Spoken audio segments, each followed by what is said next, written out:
So this is the procedure with which you can construct the cause and effect diagram. Let's see it in a brief example. So for example, here we have a problem. The problem is that your car has poor gas mileage. So there is a car and it consumes too much gas per kilometer covered or per mile covered. So what is the cause? What are the possible causes is the question. So you put on the effect. This is the effect, poor gas mileage, or this is the problem, or this is the challenge that we want to investigate. You put it in a box and you draw an arrow, this arrow that points onto that effect. Then what are the major causes? Remember, here you have to identify the major potential causes. We have defined the problem, and we are constructing this cause and effect diagram in things. Then we draw a box and put the effect in that box, then draw a center line, this one.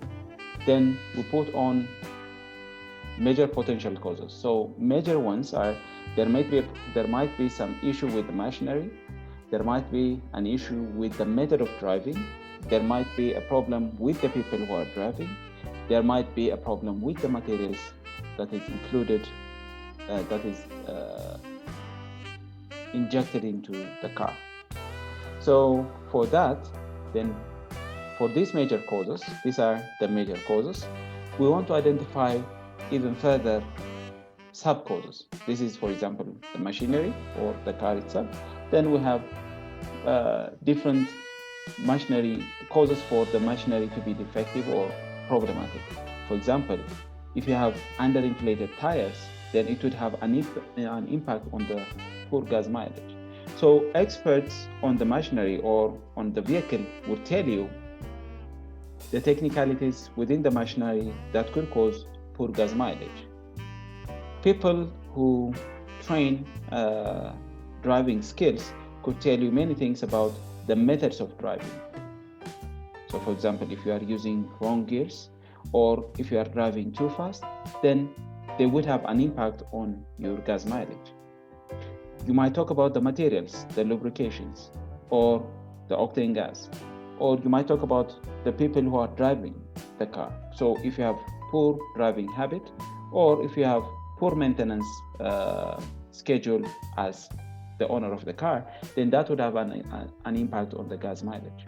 So from the effect and the major causes, we have identified some sub-causes. But even these sub-causes would have, again, other root causes. So we dig deeper again. So when you talk about the machinery, for example, we said an inflated tire might be the reason. But an inflated tire would have other sub-causes as well. Okay?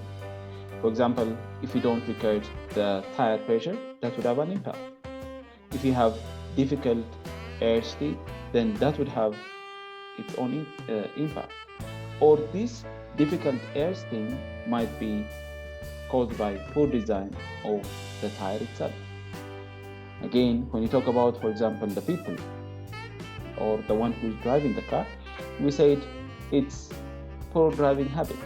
But poor driving habit might be caused by poor training. Or this poor habit might be caused because of certain feeling when they are in certain position. For example, here, this is when in Rome. But you can say that this poor driving habit would occur when they are driving in Addis, because there are aggressive drivers in the city, and that is causing them to have poor driving habit. If they are driving, let's say, in other parts of the country, they might have good habit. But here, because of the location, they have poor habit. That might be the cause. When you talk about the method, for example, we said when you drive using wrong gears would have an impact on poor gas. So why would you use wrong gears? So maybe you don't really hear the engine. So poor hearing about the performance of the car might force you to use wrong gears. Or you might open the radio too loud. And all these are reasons for not hearing the engine, and that is causing you to use wrong gears. Or you might drive too fast, and the reason might be that you are always too late, or you are impatient. So these are the root causes. Normally, the ones that you see at the end are what we call root causes for the problem. Okay. So what we want to do is ultimately evaluate the final root causes. So you'd see, when, for example, when you talk about the people who are driving the car, then the root causes are that people don't have money for maintenance, they are unaware of maintenance culture, they have obtained poor training, or they are influenced by the place where they are driving. So you collect data, or you'd brainstorm these things. Does the place really influence the driver? If you are sure that this is not the case, then you can dismiss this. If you are not sure whether the training is sufficient or not, you'd collect further data on this one. If there is no awareness, then this is definitely something that you are going to work on. If you identify that awareness has not been created on the drivers. If there is about maintenance,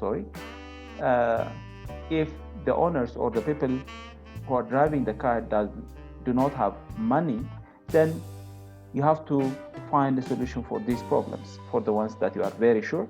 For example, for these two, about maintenance culture and money for maintenance, then you have to find a way to resolve these issues. If you are not sure, then you are going to collect data, further data.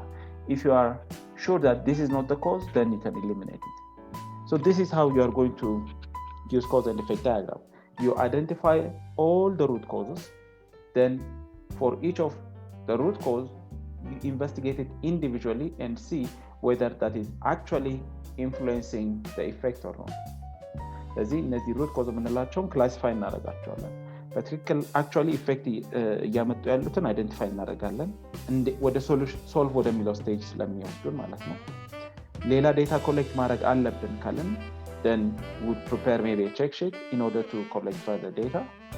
And if some of the problems do not really have any effect, then we'll totally avoid them. We don't really dwell on them. So this is another root cause analysis, and this one is defect on tanks, water tank or other tanks.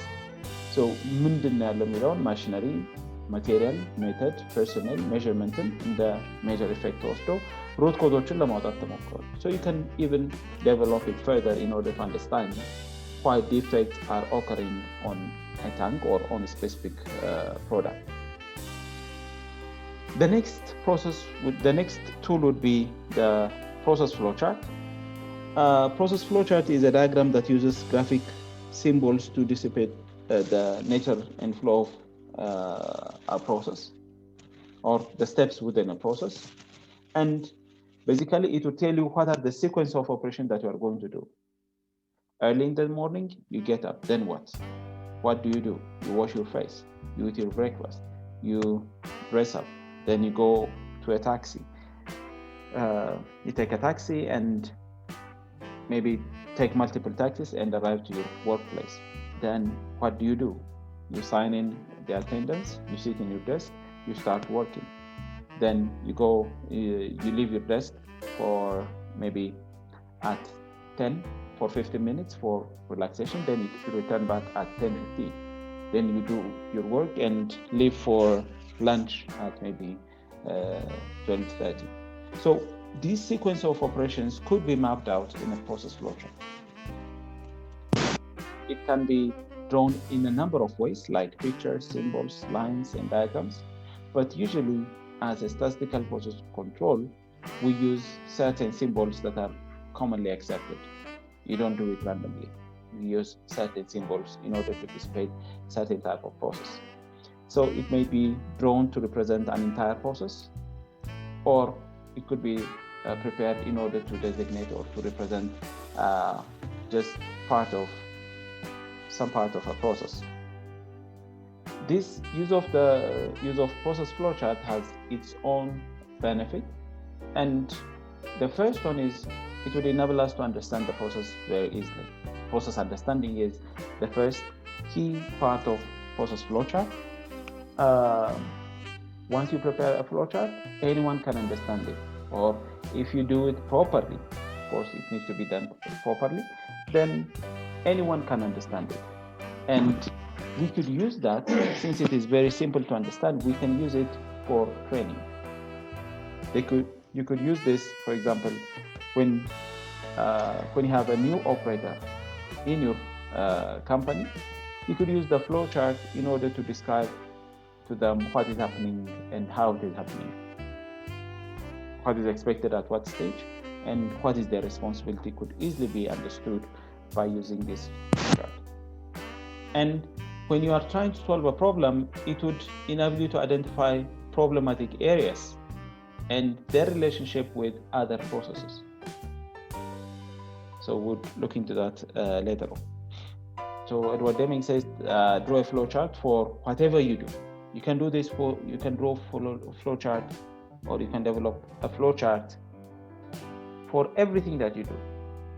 Then until you do, you don't know what you're doing. You just have a job. So the importance of developing a flowchart is that you'd be aware of the process types and what is required at each of those stages very clearly. አንድን ነገር በቀላሉ መግለጽ ካልቻላችሁ እናንተም አንደርስታንድ አላደረጋችሁትም ማለት ነው። So how easily can you describe something would determine how well you know it, and development of flowchart demonstrates how well you know the process. So these are some of the standardized processes that we use, process symbols that we use in a flowchart. For example, an oval symbol is used to designate a start or end of the process. So you can see that when a process starts and ends, it uses this oval shape. Then you have an arrow that shows the flow. It might be flow of information, it might be flow of material, it might be flow of human resource, but you have to designate it separately. For example, usually a full line arrow is used for material flow, whereas for information we use broken arrows. Broken arrow would be used for information. Then whenever you have an output, we use this parallelogram shape, and this parallelogram would represent there is certain output or input to that process. So for example, for this process, if you have an input, then you just draw this shape like this, and you tell us what the input is to this process. Processes are normally represented by rectangle symbols, and decisions are represented by a diamond shape. In the diamond shape, we'd use these edges to designate that you have different options of decision. Whenever there is a decision, for example, here you inspect something or you analyze something, and the question is it approved? If it is approved, you say yes. If it is not approved, then you send it back for approval. Once it is approved, it would go on for the next process. So there is a decision, and so on. So these are the basic symbols, but as you go deeper, then you could include other symbols as well. For example, you may have a representation for documentation alone. If you have documentation, then they might be represented separately. We'll look at it later on. So let's simply see an example that we all exercise. This is a very simple exercise that we do every day. ጠዋት ላይ ምናልባት በጠዋት እነሳለሁ ብለን አላርም እንሞላለን። ስለዚህ we start, then the alarm rings.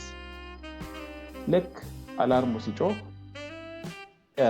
ለመነሳት ዝግጁ ናችሁ ወይስ አይደላችሁም? ኖርማሊ እንድትነሱ ነው የታሰበው፣ ግን ለመነሳት ዝግጁ ናችሁ አይደላችሁ? ዝግጁ ከሆናችሁ ትነሳላችሁ፣ ከዛ በኋላ ጨረሳችሁ። It's about getting up in the morning. ስለዚህ በቃ ጨረሳችሁ ይሄ ፍሎ ብቻ ይሆናል ግን አንድ ዲሲዥን ያላችሁ are you really ready to get up if no then you hit the snooze button ስለዚህ የአምስት ደቂቃ ዲሌይ ያለው so this is a delay symbol ስለዚህ ስኑዝን ስትነኩ 5 ደቂቃ ዲሌይ ታገኛላችሁ ከ5 ደቂቃ በኋላ እንደገና አላርሙ ይጮሃል አሁንስ ትነሳላችሁ ወይ so this continues for average 3 times ስለዚህ አሁን ይሄን ፕሮሰስ አንደርስታንድ ካደረጋችሁ you might record your data ምናልባት ምን እየተፈጠረ ነው ብዙ ጊዜ በሶስተኛው የምትነሱ ከሆነ and if you are okay with it then you should revise your alarm time ሁልጊዜ ከ15 ደቂቃ ይሄን አላርም ሴት ካደረጋችሁት ከ15 ደቂቃ በኋላ የምትነሱ ከሆነ ሁልጊዜ there is no point in snoozing the alarm so ከፕሮሰሳችሁ ዴታ ሪከርድ አድርጋችሁ አጥንታችሁ then you could revise your time for the alarm በትክክል በምትነሱበት ሰዓት እንዲሆን ማለት ነው you might say that you are not really performing well you have to get up at the time the alarm rings in that case what can I do ስለዚህ ስኑዝን እንዴት ነው ማስቀረት የምችለው ብላችሁ እንደገና ፕሮሰሱ ላይ ልታስቡ ትችላላችሁ so this is something that you do every day but we don't really see it as a process so process flowchart is as simple as this you can apply it anywhere in any of your activity let's take it to a company perspective for example here we have customer purchase order customer wanted to buy something and they placed that order so that would be a sales order which you'd take further then you have a decision the customer has placed the order but you have 3 decisions to make based on the customer demand are you going to pick it from your warehouse are you going to order it from your suppliers are you going to produce it yourself so this is a decision so you have 3 decisions so if you have to pick it you have to create a pick ticket now this is documentation which symbol ማለት ነው so you have to create a pick ticket and pick up items from the inventory then you can follow this line then you have to box it or package it create a package slip or invoice and ship it to the customer so if it is a part or an order for which you have the item in the warehouse then your process is going to follow this route if you have to order it then you have to determine you have to determine the order quantity you have to create certain documentation that is needed you have to receive the items you have to pack it create the packaging or slip and invoice then ship it to the customer what about if you have to produce it determine the quantity that you are going to produce create a work order then assemble or manufacture the items when you assemble or manufacture the items then there might be some items that you pick from the inventory ስለዚህ የኢንቨንተሪ ፒክ ማድረጊያ ፕሮሲጀርን ትከተላላችሁ የተወሰኑ አይተሞች ከዌርሃውስም ሊሆን ይችላል ኦር ኦርደር ያደርጋችሁትም ሊሆን ይችላል ትቀበሉና you assemble or manufacture the items box them pack them and create the documentation and send it to the customer ስለዚህ አንድ ኦርደር ተቀበላችሁ ዲሊቨር እስከምታደርጉ ድረስ ምን ፕሮሰሶችን ትከተላላችሁ የሚለው ልታዩ ትችላላችሁ ማለት ነው one thing let me take you back the process flowchart could be developed in different perspectives for example you might create a macro level flowchart so an item comes into a factory it is sent to a warehouse in the warehouse it will be stored then whenever the production requests for materials then the material will be dispatched then the dispatched material will be used in the production warehouse then it will be, once you finish it will be sent to the finished product warehouse and from the finished product warehouse it will be dispatched to the customer according to their request so this is at macro level አንድ ድርጅት የሚሰራውን ሙሉ ስራ ማክሮ ሌቭል በሆነ መልኩ ከመውጫ እስከ መግቢያ ድረስ ያለውን ፕሮሰስ ማፕ አድርገን ጨረስን ማለት ነው you may develop a mini or a meso level illustration ለምሳሌ warehouse ውስጥ ምን ይሆናል ብላችሁ ልታነሱ ትችላላችሁ። incoming material ሲመጣ the raw material in the raw material storage warehouse, what is happening?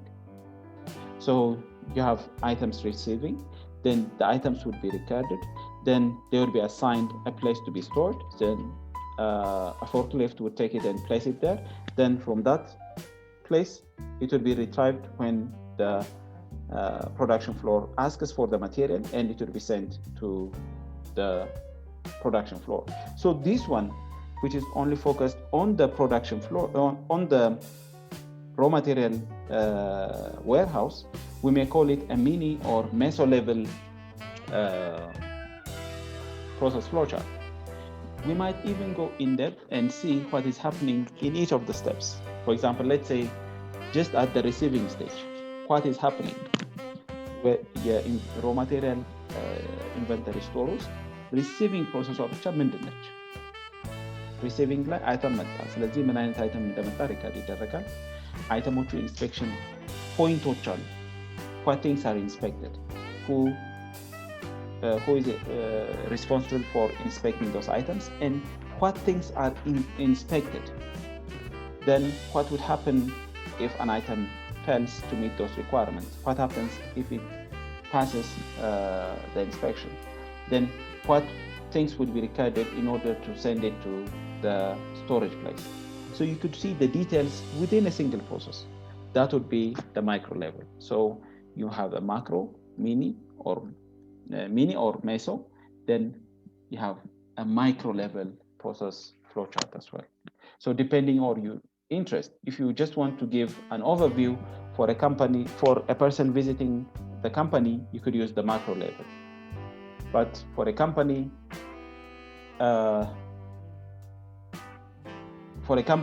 that's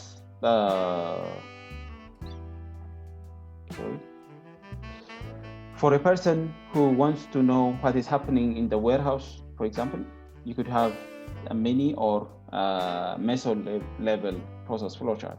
If you have a micro,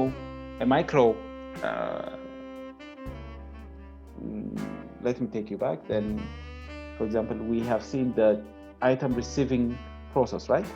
So if you are hiring a person in the item receiving station, then you could describe it using this micro level process flowchart. So these are the 3 steps that you might want to pursue. Tadessa asked the question, what if we have more than 3 decision criteria to use a decision symbol? Yes, basically, even this one is unique. You have 3 options. But if you have more than 3 options, then you could use another line like this. It's possible. It's not mandatory to stick to the edges. But even most widely, we only use 2 of them. ብዙ ጊዜ ዲሲዥኖቻችን ሁለት አውትካም ነው የሚኖራቸው። ብዙ ጊዜ ነው እያልኳቸው ያለው yes or no። አሁን እዚህ ጋር ዩኒክ የሆነው 3 ዲሲዥኖች አሉ። ከዚህ የሚጨምር ከሆነ you can develop it even further. It's okay. ግዴታ አይደለም ማለት ኤጁን ግዴታ ተከተሉ ማለት አይደለም. But you could use it the other places as well. But in reality, we usually use this only 2 symbols. Yes or no ነው በብዛት የምንጠቀመው። አንድ ነገር አርጋችሁ yes or no ነው የምትሉት እንጂ ብዙ ጊዜ even 3 እንኳን የምታገኙባቸው እድሎች በጣም ጠባብ ናቸው። ከበዙ ግን you could use other innovative approaches as well. ለምሳሌ እንደዚህም አይደለም አንዳንድ ጊዜ ፒክ ብላችሁ ፒክ የምትለው አንተታውና እዚህ ጋር ሌላ ዲሲዥን ልትወስዱ ትችላላችሁ። ሶ ፒክ ወደዚህ ይሄዳል፣ ይሄ ደግሞ ሌላ ዲሲዥን ሊሆን ይችላል። again you could use this another decision here as well. produce ቀጥታ ይሆናል፣ ወደ ታች ደግሞ ሌላ ስም ልትሰጡ ትችላላችሁ። አንዳንድ ጊዜ ደግሞ በጣም ይበዛብናል ካላችሁ ደግሞ ሃርድ ሩል የለውም ልላችሁ ነው። ሶሪ የዲሲዥን ላይኑን አስቀምጣችሁ this is your decision and the decision could be divided into many outputs. 5 10 ብትሉ ለምሳሌ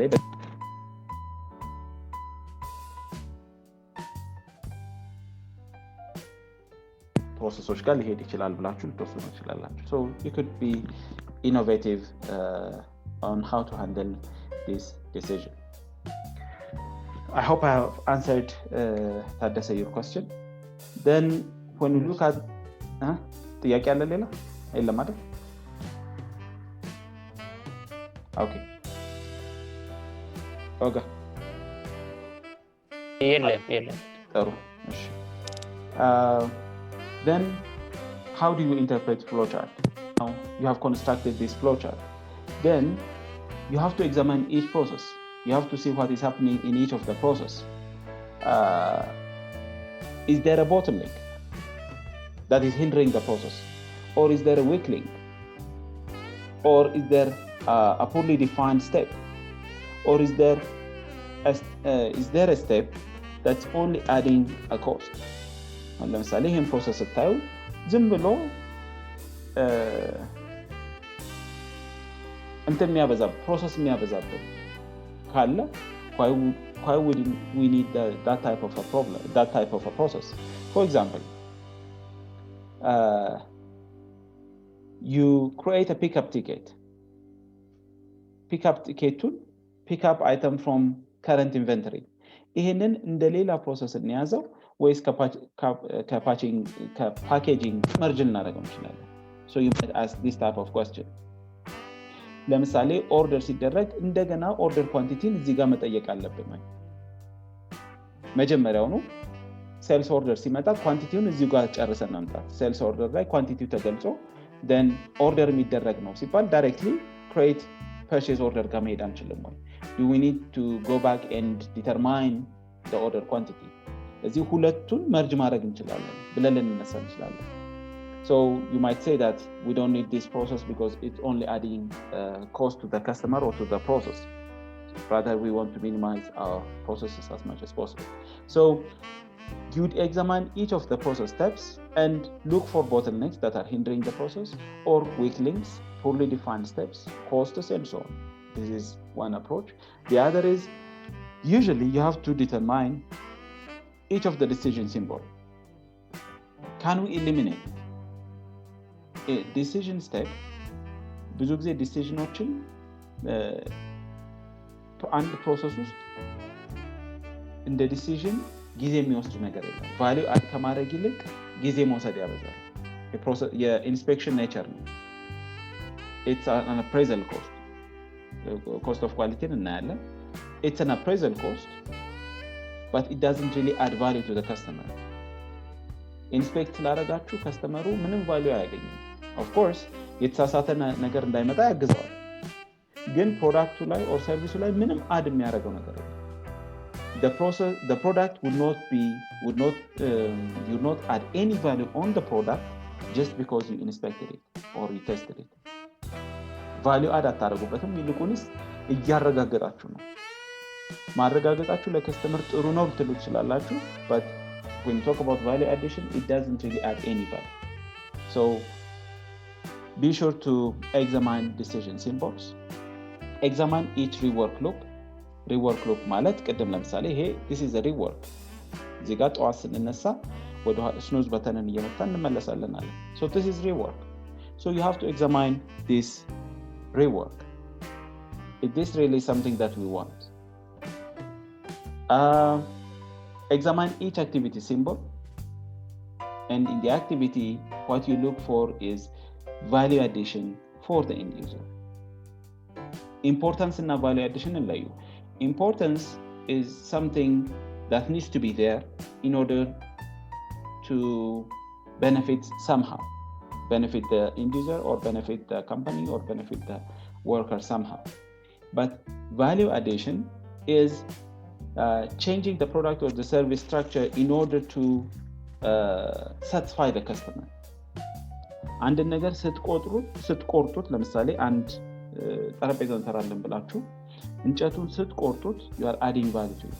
በሚፈልገው ሳይዝ ለማምጣት value add እያደረጋችሁ ነው።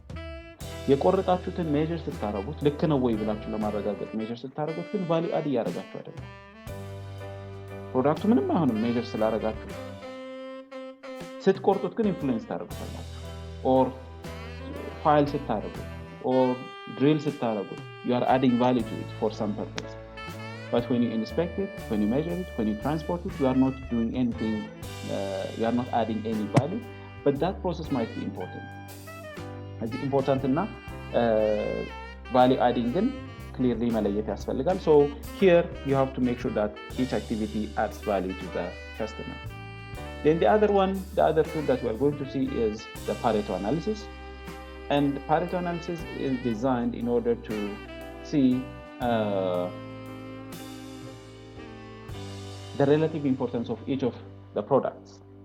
So for example, here, the Pareto analysis, initially it was used in economics, but I think it was Deming who suggested that we could use Pareto analysis or Pareto principle for controlling quality. So in principle, the Pareto principle dictates that 80% of failure are coming from 20% of the cause. Normally, this is it is developed in economics, and it is actually true in most of the cases. በብዙ ነገር ስታዩ ለምሳሌ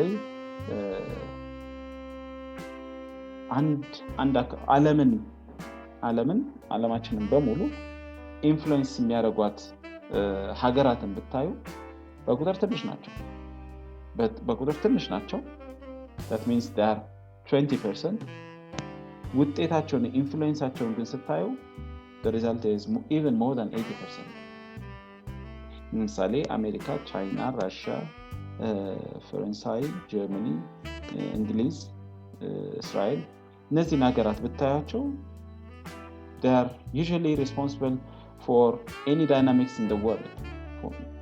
Maybe 80 or 90% of the dynamics in the world is caused by these countries. Broadly ነው እየነገርኳቸው ያለው። ሀገራችን ብዙ ዕቃ ታስገባለች። በጣም በብዙ ሺህ አይተም ሊስቶች ይገባሉ። ግን ከነዛ ሊስት ውስጥ የተወሰኑትን ብትመርጡ ለምሳሌ ብረትን፣ ነዳጅን፣ ኤሌክትሮኒክስ እነዚህን ብታዩቸው they're in number they might be less than 20% in number, but when you look at their monetary value they would be greater than 80%. So usually 20% of causes are responsible for 80% of the result. So in quality, it would be talking about failures or impacts of the causes. So Pareto chart is a frequency distribution or a histogram. Like it's not like directly a histogram. It has its own unique behavior of attribute data arranged in certain category. The category would be the causes. The causes would be the category. So Pareto charts are used in both measure and analyze steps of the DMAIC process. በደንብ አይተን analyze understand ለማድረግ ስለምንጠቀምበት ማለት ነው. And once a Pareto chart is developed, the user can quickly and visually identify the most frequently occurring type of defects. Visual representation of the vital few against the trivial many. The vital few again are the causes, and the trivial many would be what remains. 20% vital few causes ካልናቸው የሚቀሩት trivial many ናቸው። ብዙ ናቸው በቁጥር ከዛ ውስጥ ግን ኢፌክታቸው ግን ብዙም አይደለም. So we call them trivial many. But it doesn't automatically identify the most important defect. Important የሚለውን perspective ይዞ አይሄድም. It's about frequency. እሺ ችኛዋን ነገር አትርሷት. It is about frequency, and it doesn't really tell you the important defects. For accommodating most important defects perspective, then you have to consider other data than just frequency. Now let's see it with a brief example. These are some of the causes of dissatisfaction in a food service, in a food delivery service.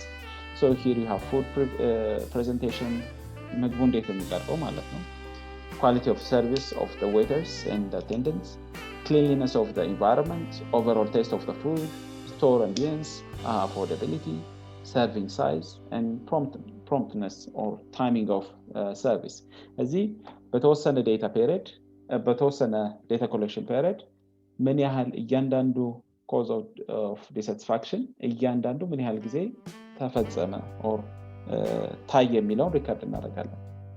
then once you collect the data check sheet ልንጠቀም እንችላለን።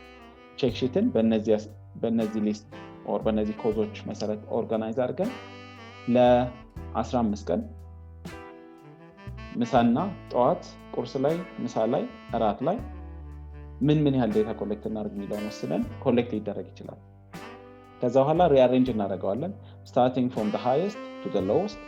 then we identify the percent distribution አጠቃላይ ስንት ናቸው.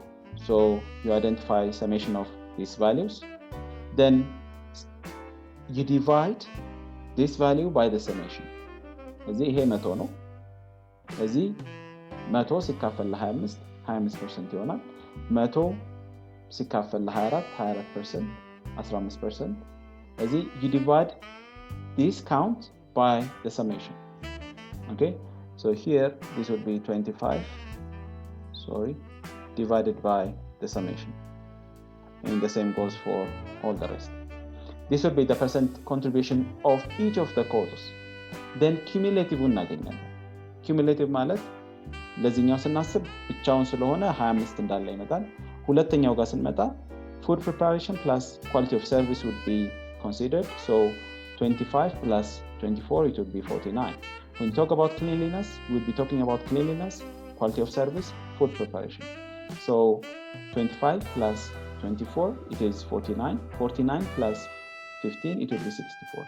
so you do this cumulative contribution of each of the effect, then each of the causes, then ultimately you need to have 100% at the last point. then you construct the Pareto analysis, but the Pareto diagram. so the bar charts, they will be representing each of the causes. እዚህ ጋር የናቸው food preparation, quality of service, cleanliness ያልናቸውን እያንዳንዱ represent ያደርጋሉ። the height of the bar chart would represent the count. እዚህ 25 24 15 እያለ የሚሄደው ማለት ነው። so this y-axis would be telling you the frequency of occurrence, whereas at this